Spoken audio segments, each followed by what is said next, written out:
Isang malalim na gabi, nakatanggap si Mariel Rodriguez ng balitang bumalot sa kanya ng matinding takot at panghihinayang. Si Robin Padilla, ang kanyang asawa, ay nasa kulungan at binugbog. Hindi siya makapaniwala na ang lahat ng ito ay bunga ng aksyon ni Rhea Ataide, na tila naging sanhi ng lahat ng kanilang kalbaryo. Halos hindi makahinga si Mariel habang hawak ang telepono. Ang mga balitang iyon ay parang punyal na tumusok sa kanyang puso. Agad niyang naramdaman ang bigat ng sitwasyon. Si Rhea Ataide, isang dating kaibigan, ay naging dahilan kung bakit nasa kulungan si Robin. Hindi niya inasahan na ang isang taong dati nilang itinuring na malapit ay magiging sanhi ng kanilang trahedya. Desperado at puno ng takot, agad na tinungo ni Mariel ang bahay ni Rhea. Alam niyang kailangan niyang humingi ng tulong sa taong siyang dahilan ng lahat ng ito. Sa kanyang pagdating, si Mariel ay hindi na nakapagpigil.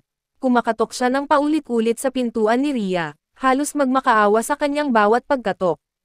Nang makita siya ni Rhea, nagulat ito sa itsura ni Mariel, gulo-gulo ang buhok, namumugto ang mga mata, at halatang pagod na pagod. Alam niyang may malaking problema. Rhea, maawa ka. Kailangan natin mag-usap. Si Robin, binugbog siya sa kulungan. Ang pakiusap ni Mariel, halos hindi na makontrol ang kanyang emosyon. Sa kabila ng tensyon, nanatiling kalmado si Rhea. Alam niyang ito ang tamang panahon upang makipag-usap, ngunit alam din niyang hindi niya pwedeng basta nalang alisin ang galit na nararamdaman ni Mariel. Mariel, alam kong mahirap ito para sa iyo, pero ginawa ko lang ang tama. Kailangan niyang harapin ang kanyang mga ginawa, sagot ni Rhea nang may paninindigan. Hindi nakapaniwala si Mariel sa narinig. Para sa kanya, walang dahilan para ay pakulong si Robin. Lalong hindi niya matanggap na tila wala man lang awa si Rhea sa kanilang sitwasyon. Paano mo nagawa ito, Rhea? Hindi mo ba naiintindihan? Mahal ko siya, at ngayon, nasa panganib ang buhay niya, sabi ni Mariel, humahawak sa braso ni Rhea, nagmamakaawa. Huminga ng malalim si Rhea, tila gustong magpaliwanag ngunit nanatiling kalmado. Alam niyang hindi ito madali, lalo na't ang nakataya ay buhay at kalayaan ni Robin. Mariel, hindi ito personal. Ginawa ko lang ang alam kong tama para sa lahat. May batas na kailangang sundin, sagot ni Rhea, sinisikap ipaliwanag ang kanyang panig.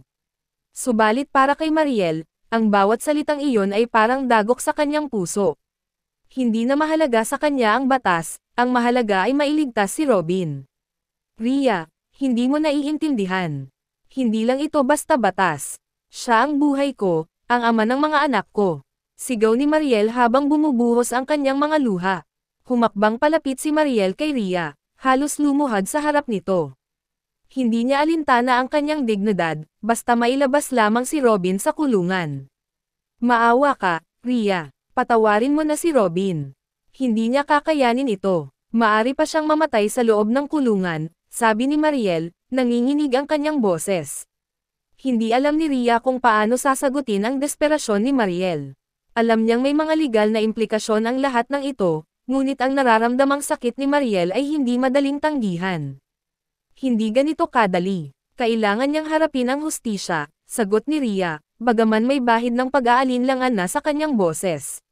Nagpatuloy ang pagmamakaawa ni Mariel, pero ramdam niya na tila hindi sapat ang kanyang mga salita upang palambutan ang puso ni Rhea.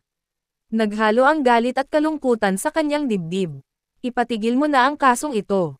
Hindi ko kayang mawala si Robin. Hindi mo ba nakikita kung gaano kami nahihirapan?